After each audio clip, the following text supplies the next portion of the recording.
Hello, I'm Andrew Skoular from Blue Turtle Spa, and in this segment I want to talk about acne.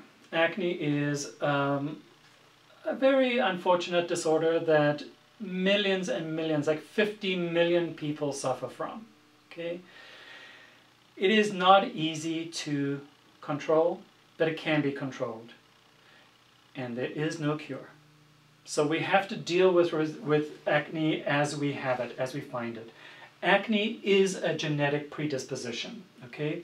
It is definitely aggravated by hormones. Hormones are those things in our body that direct the body. So not much you can do about the hormones. They're going to be there.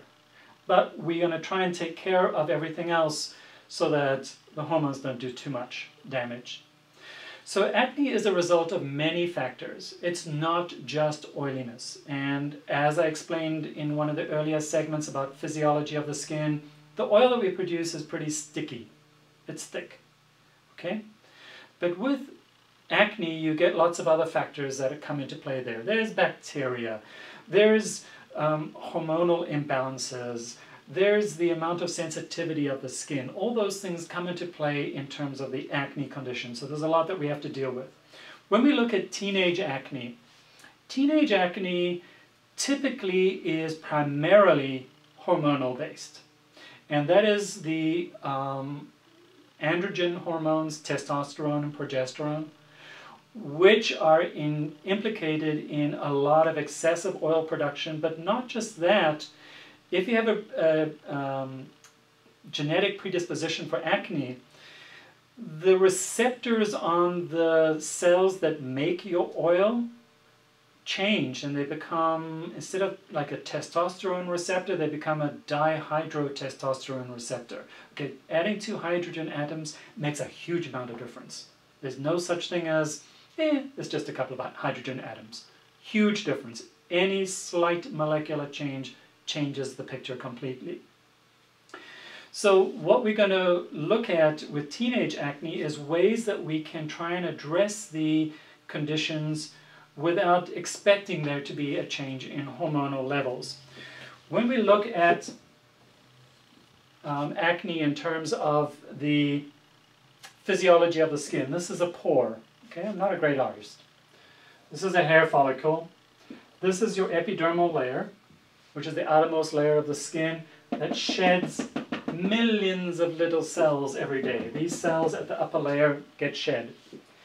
This is your sebaceous gland that produces the oil that we produce, that we call our moisturizer, natural moisturizer. So if this oil is actually getting to be a little bit thick and sticky, which is typical of a genetic predisposition for acne, it doesn't move out that fast, and it tends to possibly start clogging up here. Clogged up pores, because this is a fat, will oxidize, and that causes blackheads. Simple way of what a blackhead is. It's just oxidized oil in your pore. Now when this clogs up, it can also clog up because these little cells that we're exfoliating fall in here. Okay, so now you've got a second layer of clogging. Down here, bacteria can have big families. Wonderful place for them. It's dark, it's warm, lots of food, huge families. Okay? And there's 3 types of bacteria that are implicated in acne. The major one is called P. acne. Okay, there's a long name for it, but just know it as P. acne. And there are 2 minor ones.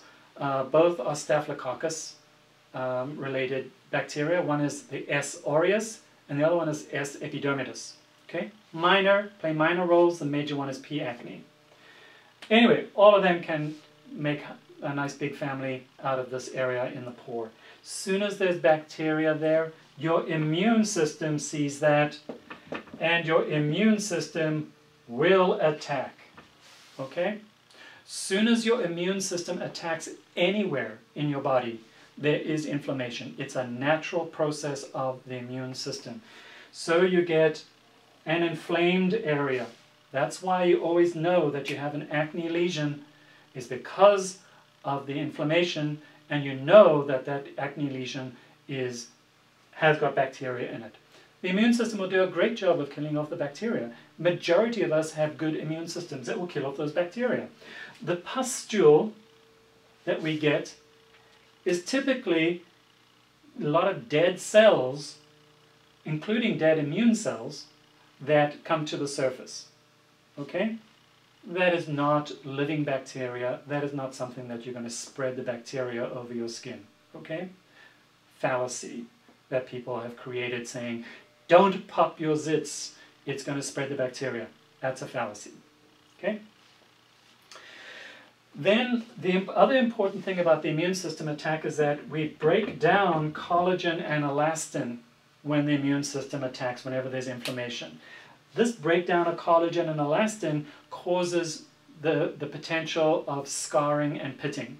So by not addressing this properly, we can increase the amount of scarring and pitting that will take place with acne. So by addressing it properly, we can try and reduce the amount of scarring and pitting that will take place. The short-term fix is very often antibiotics. Try and kill off all the bacteria so that if there's no bacteria, you won't have an acne lesion. Okay? Short-term fix. You can't live on antibiotics. There are also other elements like a strong vitamin A in terms of Accutane, which of course has lots of negative side effects in terms of the rest of the body. Works on some people, doesn't work on others. Those that it has worked on, I can guarantee you that as you age, your skin is going to get a lot drier because Accutane will change the functioning of the sebaceous gland for good. You may think that that's good in the short term, may not be so good in the long term.